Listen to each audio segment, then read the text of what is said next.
네, 일단 앞서서 저희 시장 전망에 대해서 좀 들어봤는데 대신증권의 이경민 투자전략팀장 기술적 반등은 가능할 것이지만 2차 하락은 좀 대비를 해야 한다. 2월 말 3월 초 정도 이야기를 했는데 이 부분에 대해서 동일하시나요? 어떻게 보세요? 보통 보면 이렇게 한 번의 반등 후에 다시 반락했다 가는 경우가 많아요. 그래서 네. 보통 이제 더블 바텀 이중 바닥을 찍고 간다는 이제 흐름들이 나오는데 저도 뭐 충분히 그럴 수 있다라고 좀 생각은 하고 있고요. 그래서 뭐 여기서 지금 올라가는 게 추세 전환이다. 그렇게 보기에는 아직은 이른 감이 있는 것 같습니다.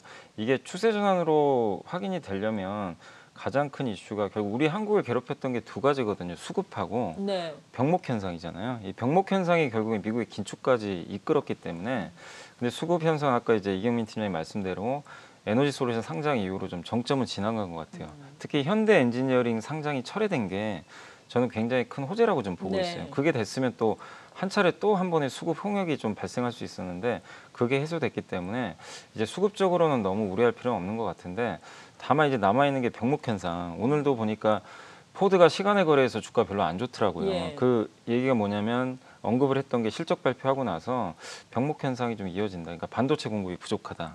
이걸 계속 언급을 하고 있어요. 그러니까 이게 좀 풀려야 우리나라 시장도 좀 본격적인 추세 전환이 좀 가능한데 그게 아직은 좀 안 되고 있기 때문에 좀 본격적인 추세 전환까지는 좀 시간은 걸릴 수 있다 이렇게 보고 있고요. 다만 이제 이번에 2,591까지 찍고 왔잖아요. 네. 근데 그 레벨을 깰 것 같지는 않고요. 이미 이제 왜냐하면 그때 우리나라가 2,700 밑으로 갔던 거는 에너지 솔루션 상장일이었거든요. 그래서 약간 특수한 효과 때문에 그런 거기 때문에 제가 봤을 때는 2,700 정도가 좀 바닥이 아닌가. 저는 이렇게 봅니다. 그래서 여기서 뭐 V자로 간다기보다는 좀 더 바닥을 다지면서 3월부터 좀 본격적으로 상승하는 그런 그림을 그리고 있고 그 이유는 뭐냐면 일단 FMC가 3월에 끝나야 좀 일단 1차적인 불확실성이 해소될 것 같아요. 지금 연준 위원들도 약간 달래는 듯한 어조로 좀 바뀌곤 있지만 사실 3월 FMC가 지나봐야 그림이 명확해지거든요. 근데 일단 시장은 굉장히 이제 강한 긴축을 미리 선반영을 했는데 3월 FMC가 지나면 아 좀 너무 과했구나. 너무 앞서 나갔구나 이런 것들이 좀 확인이 될 거 아니에요. 그러면 또 한 번의 안도 랠리가 나올 수가 있고 또 병목 현상 같은 경우도 결국엔 좀 시간이 지나야 풀리거든요. 그러니까 가장 중요한 게 오미크론 이슈가 좀 완화돼야 되는데 이게 당장 없어지는 게 아니기 때문에 그렇죠. 시간이 걸려요. 근데 그나마 좀 긍정적인 건 물론 이제 우리 한국을 보면은 아직도 답답한 게 너무 확진자가 많지만 미국을 보면은 2주 전보다 확진자 수가 50% 감소했어요. 그러니까 지금 꺾이는 모습이 나오기 시작했거든요. 미국만 봐도 그런 걸 보면 병목 현상도 어느 시점에서는 완화될 조짐이 저는 보일 수 있다고 생각합니다. 보통 하반기에 조금씩은 정상화될 걸로 예상을 하는 거 보면 주가는 또 미리 좀 선반영을 하잖아요. 그게 보면 3월을 좀 지나고 나서는 이런 우리나라를 괴롭혔던 요인들이 조금씩 완화되면서 좀 추세적인 반등도 저는 가능하지 않을까 일단 이렇게 보고 있습니다. 그래서 2월까지는 좀 바닥을 다지는 네. 예, 과정이고 3월 FMC 이후부터 본격적인 상승을 좀 기대하면서 지금 2,700선 초반이잖아요. 이 구간대에서 여러분들이 뭐 너무 그러니까 이게 2,600도 갈 것 같다, 뭐 아니다 이제 또 3,000 가는 거 아니냐 이런 사실 단기적인 타이밍은 누구도 맞출 수는 없거든요. 그건 그걸 뭐 그렇죠. 누가 맞추겠어요, 그거를. 단기 매매 하시는 분들은 그걸 좀 맞추는 것도 중요하겠지만 좀 길게 보시는 분들 입장에서는 지금 우리나라 지수 레벨이 결국 크게 봤을 때는 좀 싼 레벨이냐, 비싼 레벨이냐. 분명히 3,200, 300은 뭐 과거 역대 수치로 봐도 비싼 레벨이었죠, 약간은. 근데 지금 2,700은 PER 10배 수준이거든요. 분명히 평균보다 밑에 있는 구간이기 때문에 지금 2,700 초반에서는 어쨌든 여러분들이 흔들릴 때 주식 비중을 늘리는 거는 저는 좀 바람직하다라고 좀 그래요? 보고 있습니다. 예. 그러면 주식 비중을 계속해서 늘려가자 이런 의견이신 거예요? 네, 그러니까 오늘 이렇게 올라가잖아요. 예. 올라갈 때 뭐 이렇게 너무 쫓아갈 필요는 없지만 분명히 또 다음 주에 흔들리겠죠, 조금씩. 음. 그럴 때 2,700에 붙을수록 담아가시면 좋겠고 지금 사실 지수가 2,700이지만 지수 체감성으로 보면요, 2,000 초반대에 가 있는 기업들도 많아요. 네. 주가만 봤을 때는. 근데 그런 기업들 중에서 지난 몇 년간 꾸준히 돈을 벌었는데 단지 특별한 악재 없는데 시장 때문에 그냥 LG 에너지 솔루션 상장 때문에 억울하게 빠진 기업도 되게 많거든요. 왜냐하면 기관들이 팔아야 되니까. 네. 그런 기업들 같은 경우는 또 좋은 저가 매수 찬스가 될 수 있거든요. 그래서 아무거나 사면 안 됩니다. 지금 미국도 보면 페이스북이 하루에 25% 빠지는 거 우리가 뭐 상상이나 할 수 있던 너무 일. 어지러워요. 예. 예. 근데 아마존은 또 시간에서 지금 막 15% 맞아요. 올라가고 미국 증시가 난이도가 더 높아요. 사실 지금 보면. 근데 무슨 일이 일어날지는 솔직히 몰라요. 어떤 기업이든 간에. 그래서 앞으로 여러분들이 이제 종목을 선별을 하신다면 코로나가 어차피 언젠가 끝날 거 아닙니까? 네. 그런 끝나는 걸 가정했을 때도 지금처럼 실적과 매출이 견조할 수 있는 그런 기업 위주로 잘 선별을 하셔야 될 것 같아요. 그러니까 가격 전가력도 있고 그동안 또 실적도 잘 냈고 거기에 배당도 많이 주면 더 좋겠죠. 거기다 그리고 뭐 PER도 낮으면 뭐 금상첨화겠죠, 사실은. 그래서 그런 기업들이 찾아보시면 생각보다 되게 많아요. 워낙 시장이 많이 빠져 있다 보니까. 그래서 그런 기업 위주로 좀, 그러니까 우리가 흔히 말하는, 그러니까 보통 이런 얘기들 하잖아요. 주가가 올라가는 게 우량주고 빠지면 뭐 불량주다. 근데 그건 아닙니다. 그게 아니고 뭐 주가를 떠나서라도 진짜 우리가 흔히 말하는 우량주 있잖아요. 네. 돈 잘 벌고 뭐 애플 같은 기업이죠. 미국으로 따지면 그런 기업들 위주로 여러분들이 잘 선별해서 투자하는 시기다라고 저는 생각을 하고 있습니다. 네. 그리고 달러 가치에 대해서도 간략하게 짚고 넘어가면 좋을 것 같은데 네. 지금 오늘 6.5원 전거래일 대비해서 하락하면서 1,200원 선을 이 시각 현재는 좀 깨고 있거든요. 하향 이탈을 했는데 일단은 뭐 유럽의 매파적인 기조가 나오면서 또 유로화 가치 상승으로 인해서 달러 가치 하락으로 네. 이런 현상이 나타났는데 뭐 지속적으로 이어지겠습니까? 저는 달러가 이게 뭐 1,800원, 뭐 1,700원 이렇게 뭐 당장 가지는 않는다 하더라도 사실 1,200원 수준이면 굉장히 좀 높은 수준이잖아요. 네. 그래서 이 구도는 조금 깨질 가능성이 높다고 봅니다. 왜냐하면 방금 말씀하신 대로 유럽의 지금 통화 정책 기조가 좀 바뀌기 시작했어요. 그동안은 달러가 이렇게 강했던 배경이 물론 미국이 그러니까 워낙 경기가 좋았고 또 전 세계적으로 오미크론이 확진이 늘어나다 보니까 이 달러 안전자산 선호 현상 때문에 강했던 건 사실인데 일단 그 배경 중에 또 하나가 유럽이 너무나 미국과 달리 긴축을 좀 자제하고 있었어요. 네. 계속 이제 양적 완화를 하고 있었죠. 근데 라가르드 총재도 이번에 언급을 했던 것처럼 인플레 상방 리스크가 좀 생겼다. 그러니까 물가 때문에 좀 이제 양적 완화에 대해서도 좀 고민하는 듯한 그런 투의 발언이 좀 나왔거든요. 그리고 영국의 영란은행은 금리를 벌써 2번이나 인상을 해버렸습니다. 그러니까 그동안 굉장히 좀 완화적인 정책을 펼쳤던 유럽이 이제 긴축적으로 만약에 바뀌게 되면 근데 유럽은 이게 긴축으로 가기가 사실 쉽진 않은 게 워낙 경기가 안 좋아요. 네. 미국에 비해서는 그 지난 한 10년 동안 그래서 함부로 지금 금리를 올릴 수 있는 상황은 아닌데 그런 유럽에서마저도 일단 금리 카드를 만지작 거렸다는 거는 경기에 대한 자신감도 저는 있다고 생각을 하거든요. 무슨 얘기냐면 덴마크가 지금 하루에 확진자가 막 5만 명씩 나오는데도 이제 그냥 마스크 벗겠다. 3월부터. 네. 다 해제하겠다고 발표했거든요. 한마디로 이제 오미크론에 대해서 리스크를 절감하는 쪽으로 좀 간다는 얘기입니다. 그러니까 경제를 풀겠다는 겁니다. 경기도 회복시키면서 다만 이제 인플레가 심하니까 당연히 좀 이제 그걸 잡기 위한 물가 상승도 나오지만 그 이면에는 분명히 저는 경제 회복에 대한 기대감도 녹아 있다고 생각하거든요. 근데 어쨌든 이제 유럽이 이렇게 금리를 만약에 올리는 쪽으로 카드가 나오게 된다라면은 그동안 너무 약했던 유로화가 반대로 튈 수가 있는 거죠. 유로화가 강해지면 당연히 달러는 반대로 꺾일 수밖에 없고 유로화 강할 때 우리나라 원화도 항상 강했거든요. 예전에 보면. 그래서 지금의 어떤 그 원달러 환율은 1,200원에서 이제 머물 시기는 좀 얼마 안 남았고 1,190원 정도 뭐 아니면 좀 많이 빠지면 1,180원 요 레벨 내에서 아마 좀 당분간은 등락을 거듭하는 그런 흐름이 좀 전개될 수 있기 때문에 달러 강세 기조는 조금 당분간은 꺾이지 않을까 저는 그렇게 보고 있습니다. 네. 그리고 종목에 대해서 도움 말씀을 들어보면 좋을 것 같은데 일단은 진단 키트 가지고 계신 분들 상당히 오늘 마음을 졸이셨을 것 같아요. 네. 장중에 벌써 지금 뭐 장 개장한 지 53분밖에 되지 않았는데 출렁임이 상당했거든요. 대표적으로 어제 상한가 기록했던 SD 바이오센스 같은 경우에는 상승 출발을 했다가 6% 밀렸다가 지금은 3%까지 낙폭을 줄여나가고 있고 뭐 시젠 같은 경우에도 장중 저점 대비해서는 낙폭을 많이 줄였어요.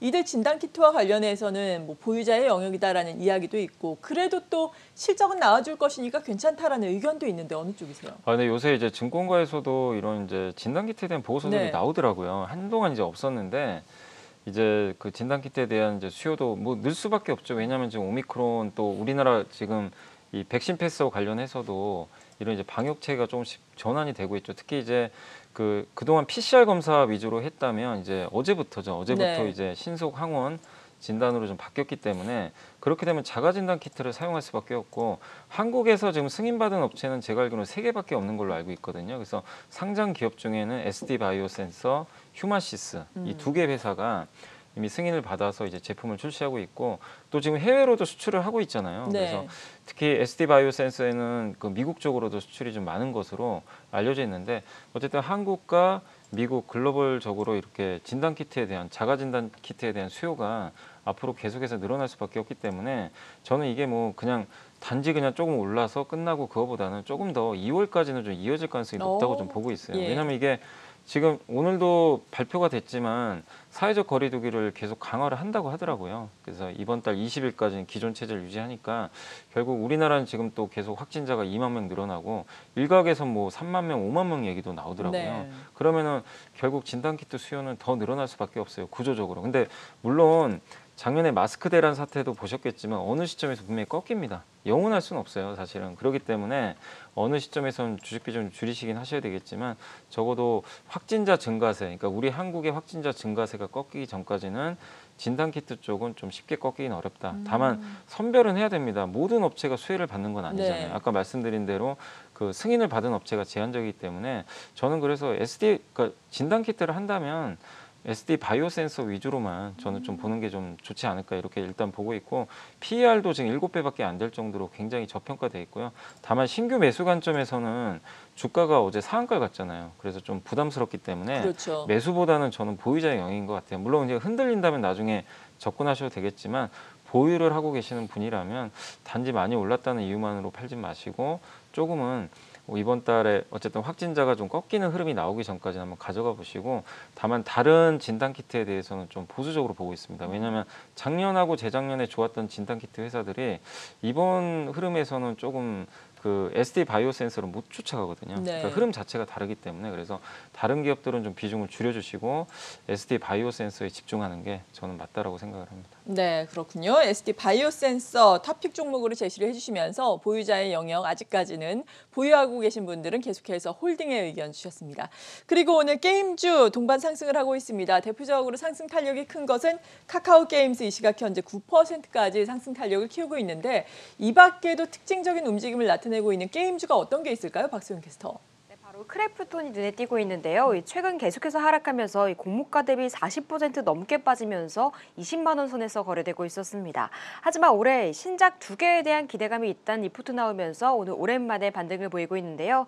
현재 6%까지 상승폭을 확대하고 있는데 오늘의 상승은 어떻게 보는 게 좋을까요? 크래프톤이 이번에 여러 가지 악재들이 겹쳤죠. 그러니까 뭐 작년에 메타버스 관련해 가지고 많은 게임주들이 갈 때도 못 갔지만 막상 게임주들이 부러지니까 같이 빠져버렸고 거기에 이제 1월 달에 우리나라 증시가 워낙 좀 안 좋은 상태에서 수급적인 부담도 일부 있었던 것 같아요. 뭐 이제 보호예수 물량이 풀린다라는. 그래서 다음 주에 제가 알기로는 그 크래프톤이 다음 주에 이제 보호예수 물량이 풀리는 걸로 알고 있거든요. 네, 마지막 그렇죠. 물량인 걸로 알고 있어요. 그래서 근데 이미 이건 반영이 됐습니다. 선반영이 됐기 때문에 그거 나온다고 해서 주가가 또 크게 폭락한다 이렇게 보실 필요는 없는 것 같고 그리고 이번에 그 얼마 전에 나왔던 신작 게임이 흥행이 좀 예상보다 안 좋았어요. 좀 실패하다 보니까 그 실망감에 의해서 또 공매도까지 겹치면서 주가가 좀 굉장히 큰 폭으로 빠졌는데 1월달 코스피 200 기업 중에서 가장 많이 빠진 기업이 크래프톤이더라고요. 무려 한 달 동안 40%가 빠졌어요. 주가가. 예. 너무 과도하게 빠졌기 때문에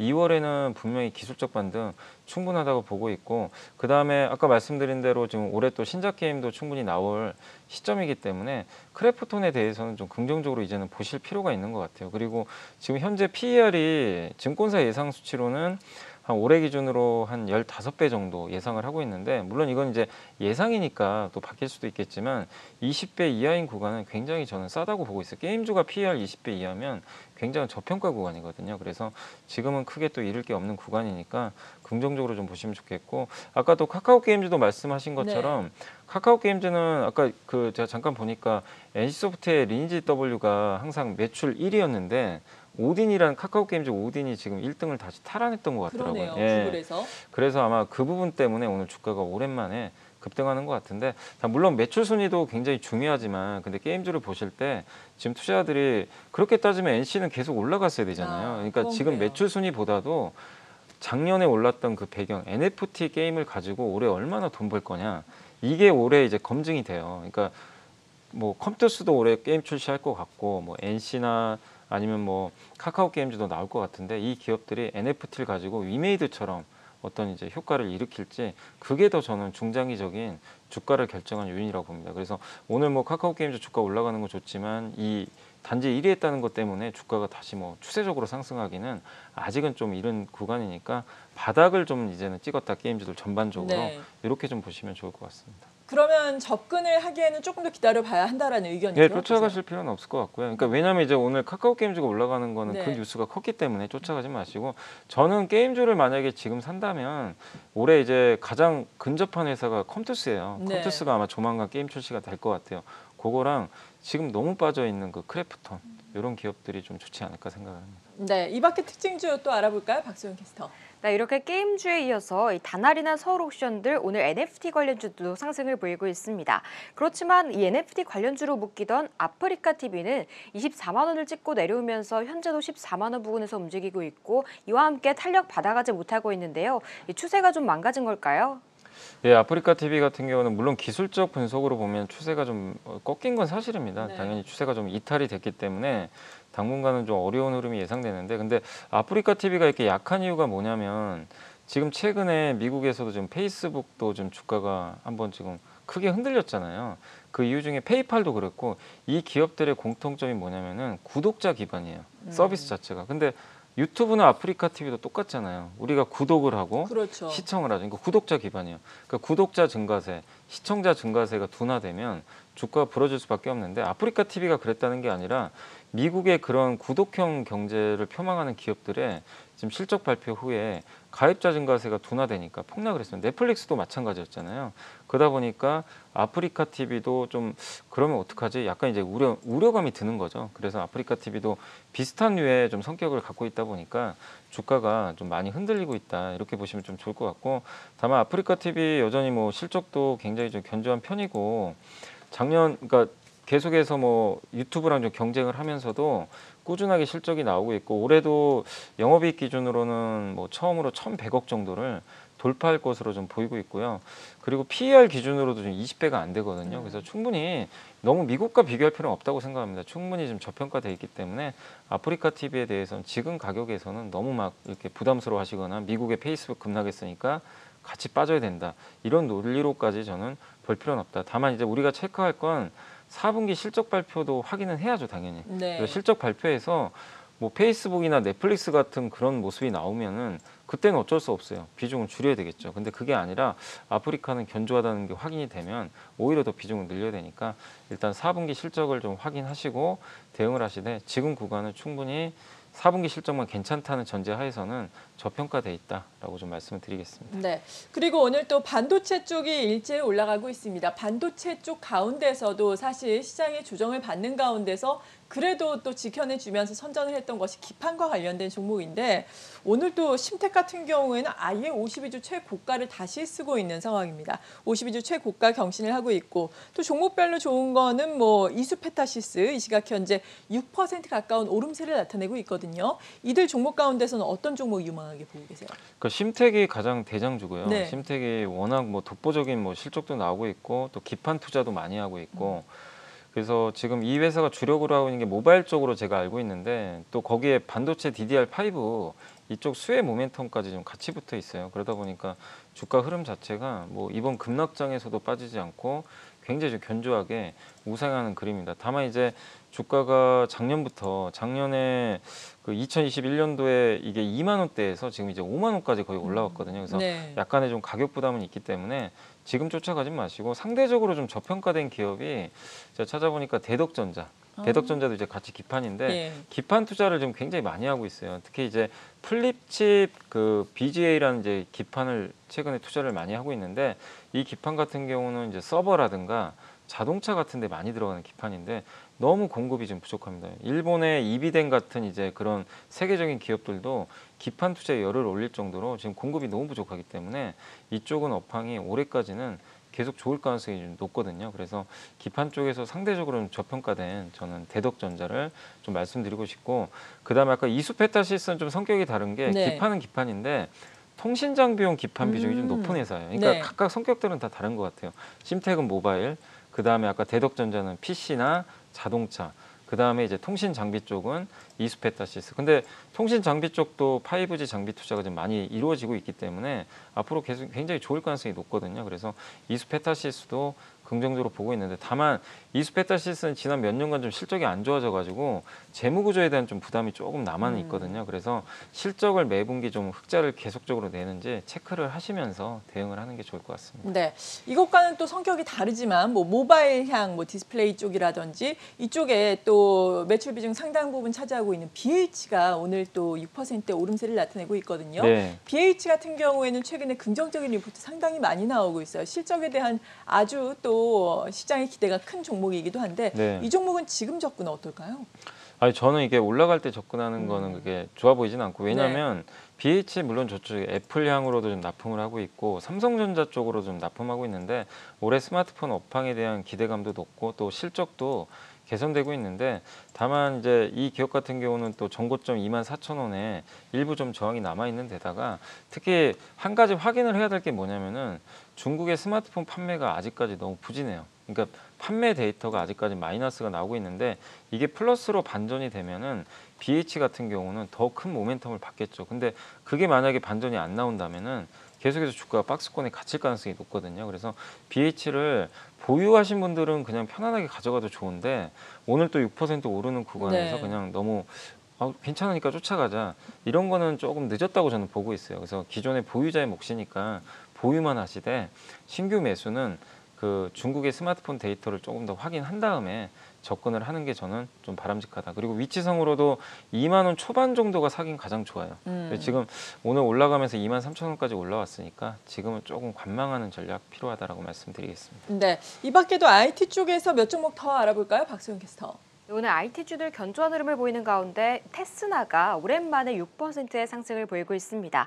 수급 보시면 기관이 5거래일째 매수하면서 3거래일째 오름세를 이어가고 있는데요. 반도체 단에서 소재나 장비 대비 덜 오른 시스템 반도체 쪽은 어떨까요?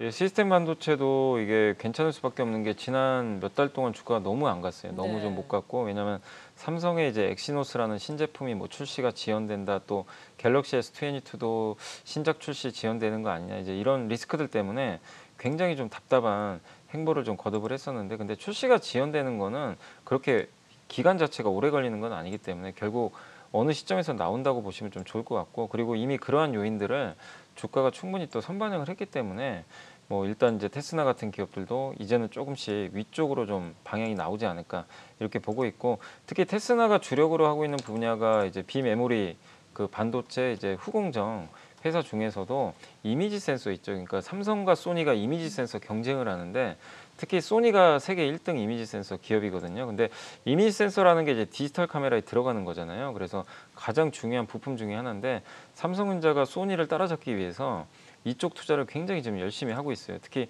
카메라 사양이 고사양할수록 이미지 센서에 대한 어떤 이제 비중도 높아질 수밖에 없기 때문에 굉장히 이제 흐름 자체는 저는 긍정적으로 갈 수밖에 없다, 이렇게 좀 보고 있고, 테스나가 이제 그런 것들을 담당하는 패키징 기업이기 때문에 삼성전자가 이미지 센서 투자를 많이 하면 할수록 당연히 테스나한테 낙수 효과가 떨어질 수밖에 없습니다. 그래서 저는 중장기적으로 테스나 같은 기업들은 좀 조정이 나온다면 모아갈 자리라고 좀 생각하고 있고, 다만 아까 BH랑 마찬가지예요. 지금 이렇게 또 6% 올라갔기 때문에 쫓아가지 마시고, 항상 그렇지만 지금 시장이 추세 상승은 아니거든요.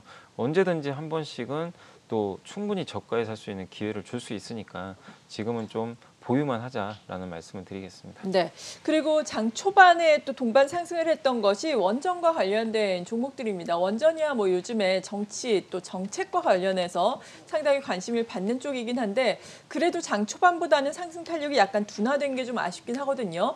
이들 종목들은 어떨까요? 이게 원자력 발전 기업들이 작년 10월에 한번 급등을 했었거든요. 네, 그렇죠. 하고 나서 이제 다시 주가가 좀 흘러내리고 다시 리바운딩이 나오고 있는데 아직은 좀 시간은 걸릴 거예요. 이게 뭐 본격적인 랠리다기보다는 그동안 급락 후에 이슈가 좀 있었죠. 왜냐하면 이제 유럽에서 그 텍소노미라고 이제 녹색 분류 체계를 이제 조만간 발표를 할 텐데, 뉴스에서 좀 확인한 바로는 유럽에서 이제 결국 채택할 가능성이 높아졌다. 그러니까 원자력 발전을 친환경 산업으로 이제 분류하겠다는 거예요. 그러니까 방향은 거의 확실해진 것 같아요. 그러면 원자력 발전에 대한 투자가 늘어나게 되고, 그러면은 우리나라 기업들도 수혜를 받지 않을까. 왜냐하면 우리 한국도 나름대로 원자력 발전의 최강국 중에 하나잖아요. 프랑스 그렇죠. 못지않게.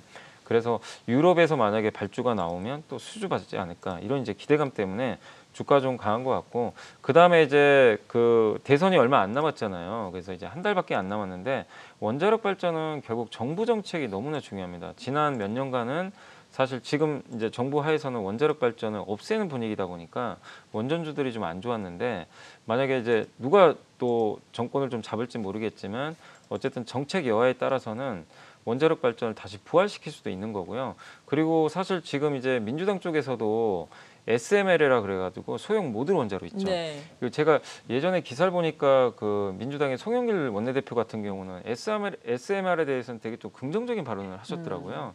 그렇게 봤을 때는 그러니까 기본적인 원전에 대한 그 방향은 이제 각 당이 좀 다를 수도 있겠지만 소형 모듈 원자에 대해서는 굉장히 좀 긍정적으로 다들 보고 있는 것 같아요. 그래서 소형 모듈 원전과 관련된 기술을 갖고 있는 두산중공업한테도 굉장히 좋은 모멘텀이 앞으로 나올 수가 있는 거거든요. 그래서 저는 개인적으로 원자력 발전에 대해서는 좀 정부 정책들이 뭐 유럽도 그렇고 좀 조금씩은 바뀌어가는 상황이기 때문에 좀 긍정적으로 볼 필요가 있지 않나. 이게 좀 역설적인 게 친환경으로 가야 되는데 석탄하고 천연가스나 뭐 이런 것들도 있겠지만 이런 것들 사용량을 줄이려고 하다 보니까 원자력 발전이 대안이 될 수밖에 없는 그런 좀 아이러니한 상황으로 그렇죠. 좀 바뀌고 있어요. 왜냐하면 당장 친환경을 할 수가 없어요. 아무리 네. 뭐 태양광을 한다고 해도.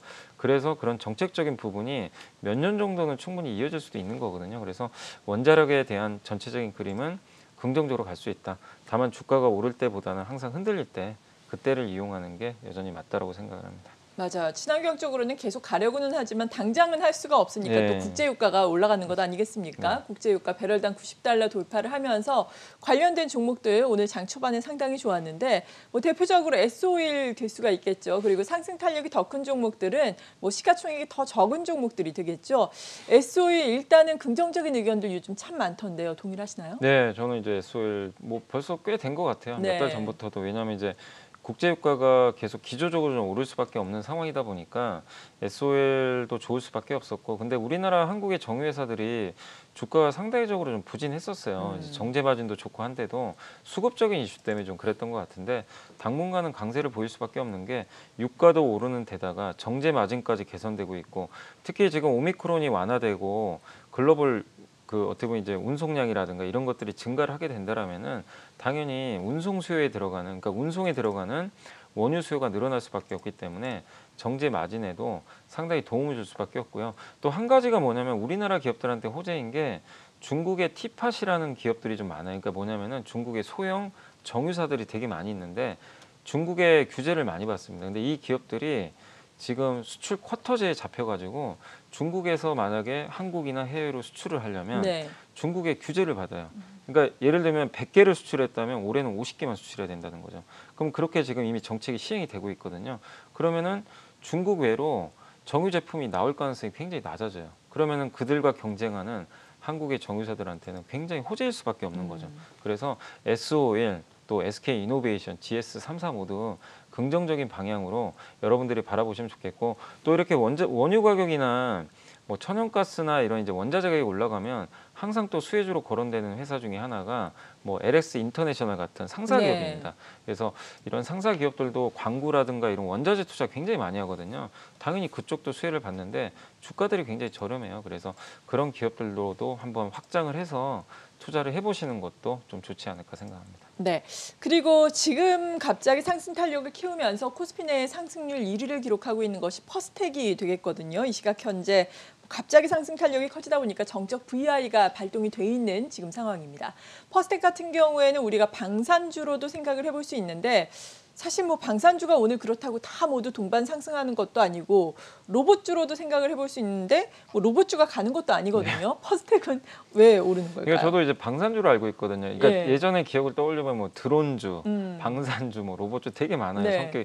그러니까 이 회사의 도대체 진짜 성격이 뭔지 좀 헷갈릴 정도인데 네. 어쨌든 이제 본업은 거의 방산 쪽으로 많이 잡혀 있다 보니까 방산주로 보는 게 맞는 것 같고, 제가 봤을 때 약간, 그러니까 저도 이 기업이 오늘 뭐 20% 올라가는 정확한 이유는 알 수 없지만 최근에 우크라이나 쪽으로도 지금 뭐, 그러니까 유럽 쪽으로도 미국이 뭐 병력을 파견하겠다, 이런 또 우크라이나 정부군이 반군에 대해서 공격을 했다. 아직까지는 러시아하고 우크라이나 사이가 굉장히 지금 극한 지금 대립으로 좀 가고 있잖아요. 네. 그래서 그게 좀 풀리지 않고 있기 때문에 그런 부분을 봤을 때 방산주들은 계속 좀 모멘텀은 살아있는 것 같아요. 근데 우크라이나하고 어쨌든 그 러시아하고 전쟁이 설사 난다고 해도 퍼스텍이 솔직히 얼마나 수혜를 받을지는 잘 모르겠어요. 그건 뭐 거기에 그렇죠. 납품하는 것도 제가 확인할 지금 길도 없는 상황이고 그렇기 때문에 너무 이 전쟁 관련주에 대해서 단지 그런 이슈 때문에 투자하는 거는 좀 저는 굉장히 위험하다고 생각을 하거든요. 그래서 본업에서 실제로 돈을 잘 버는지 그걸 좀 체크하시는 게 좋을 것 같아요.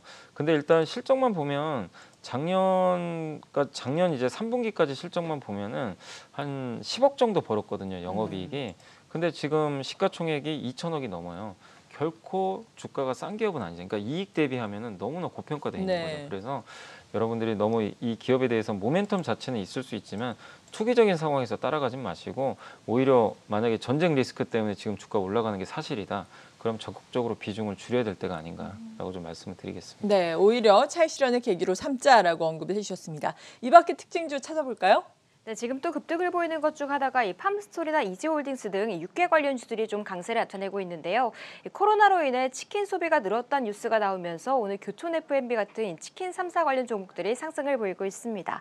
이렇게 상승하는 건 오늘 단기 상승으로 보는 게 좋을까요? 아니면 조금 더 장기적인 관점으로 접근해 보는 게 좋을까요? 이게 이제 이것도 되게 사료주들도 복합적이에요. 네. 뭐냐면은 이제 지금 물가 오르잖아요. 그러니까 농산물 가격이 오르거든요. 그러다 보니까 거기에 대해서 이제 가격 전가가 바로 가는. 그러니까 음식료 회사랑 사료랑 다른 게 사료는 바로 가격 전가를 할 수가 있고요. 음식료 좀 텀이 있어요. 그래서 농산물 가격 올라갈 때 최대 수혜 기업 중에 하나가 사료 기업이고 특히 그리고 왜 이렇게 그러면 농산물 가격이 또 약간 불안불안한 움직임을 보이냐면 우크라이나가 또 곡창지대가 많이 있습니다. 맞아요. 그러니까 거기가 만약에 혹시라도 또 무슨 일이 발생을 하면 그 곡물 수출이 또 중단될 거 아니에요. 또 거기다 뭐 러시아도 마찬가지 상황이다 보니까 그래서 이런 것들이 지금 그런 게 현실화된 건 아닌데 그런 것들이 나오면은 혹시라도 또 곡물 가격이 튈 수 있다 보니까 지금 이런 흐름들이 주가에 저는 좀 선반영되고 있다 이렇게 보고 있고 또 방금 말씀하신 대로 또 육류 소비라든가 이런 또 치킨 수요가 계속해서 좀 증가를 하고 있죠. 오미크론 이슈 때문에 더 늘어나고 있는데 결국 이런 수요들이 늘어나게 된다라면은 결국 거기에 들어가는 사료 업종들의 어떤 매출이나 실적도 좋아질 수밖에 없는 거죠. 그래서 어떤 단가도 올라갈 수가 있고 매출액, 큐라 그러죠. 이런 것들이 같이 증가하면서 실적 개선이 좀 가시화될 수 있다 보니까 주가 좀 반등을 하고 있는 것 같습니다. 근데 이런 사료 기업들은 저도 이제 관찰은 해본 결과로는 투자하기가 너무 힘들어요. 네. 왜냐하면 주가가 안정성이 없습니다. 이런 맞아요. 이슈가 나오면요. 단기에 갑자기 주가가 더블도 가요. 그랬다가 다시 반토막 납니다. 원위치 되고. 그러니까 팜스토리만 해도 작년에 주가가 바닥이 2,000원이었거든요. 올라가면 3,300원. 근데 여러 번 그랬어요. 이거를 네. 몇 번 반복을 했습니다. 근데 지금도 2,000원에서 바닥 찍고 2,400원 좀 올라가는데 그래서 결국에 연속성 면에서는 투자하기가 굉장히 좀 어려운 그런 업종 중에 하나니까 지금 쫓아가지 마시고 가격적으로는 팜스토리 기준으로 한 2,500원 갔을 때는 비중을 좀 줄이시고 2,000원 왔을 때는 거기서는 계속 지지를 받더라고요. 그 레벨에서 모아가시고 이런 좀 트레이딩이 좋지 곡물가를 누가 예측을 하겠어요. 우크라이나 사태를. 그러니까 이거는 우리의 예측 영역에 벗어난 기업들이기 때문에 그냥 트레이딩 위주로만 장기 투자는 하지 마시고 대응을 하시는 게 좋을 것 같습니다. 네, 오전장 라스트 찬스 여기까지고요. 계속해서 또 공략주 제시를 해드립니다. 박소영 캐스터 고맙습니다.